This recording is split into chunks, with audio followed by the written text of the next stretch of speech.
మీరు అన్నిటికంటే భద్రంగా మీ హృదయాన్ని మీరు కాపాడుకోండి. హృదయం అనేది చాలా శుద్ధీకరించబడి ఉండాల.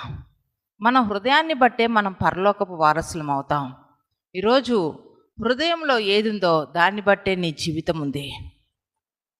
నీ హృదయం ఏ రీతిగా ప్రేరేపిస్తే నీ కనుదృష్టి ఆ రీతిగా ఉంటుంది. నీ హృదయం ఏ రీతిగా ప్రేరేపిస్తే నీ నోటి మాటలు ఆ రీతిగా ఉంటాయి. ఈరోజు నీ హృదయము చెడ్డదిగా ఉందా లేదా మంచిగా ఉందా? ఒకసారి పరీక్షించుకొని పరిశీలించుకో. మంచి తలంపులు ఉన్నాయా? హృదయాన్ని బట్టేనంట నోటి మాటలు కూడా.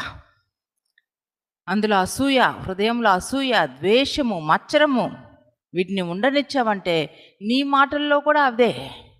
నీ మాటల్లో కూడా మత్సరం కనబడుతుంది, నీ మాటల్లో కూడా మరి అసూయ కనబడుతుంది, నీ మాటల్లో కూడా ద్వేషం కనిపిస్తుంది.